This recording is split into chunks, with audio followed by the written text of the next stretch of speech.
on va regarder ensemble, en fait, on va plutôt définir ensemble ce qu'est une fonction algébrique. Donc, peut-être écrire ici fonction algébrique. Donc, fonction algébrique. En fait, les fonctions algébriques forment une grande famille.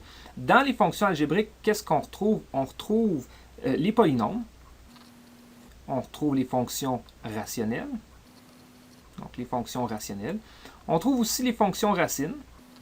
Et en fait, on trouve aussi toutes les combinaisons qu'on peut faire avec ces trois types de fonctions. Donc, les fonctions polynomiales, les fonctions rationnelles, puis les fonctions racines. Donc, en fait, n'importe quoi que l'on peut construire à partir de ces trois types de fonctions. Donc, construction avec les opérations usuelles.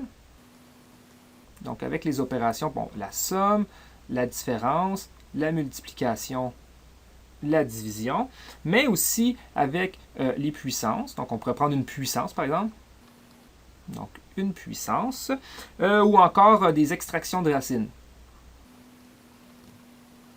Donc, une fonction algébrique, c'est ou bien un polynôme, ou bien une fonction rationnelle, ou une fonction racine, ou encore n'importe quelle combinaison de ces trois types de fonctions-là que l'on fait au moyen d'une somme, d'une différence, d'un produit, d'un quotient, de puissance et d'extraction de racines.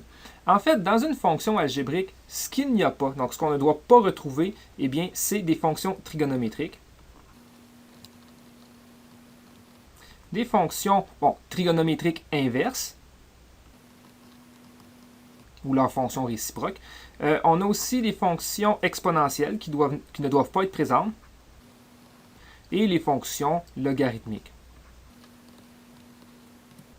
Donc, aussitôt qu'on a une fonction où il apparaît de la trigonométrie, une fonction exponentielle sous une forme ou une autre, ou une fonction logarithmique, bon, peu importe la base, que ce soit ln ou log en base 7 ou log en base 10, ceci, ce sont les trois choses que l'on ne doit pas retrouver dans une fonction pour qu'elle soit déclarée fonction algébrique.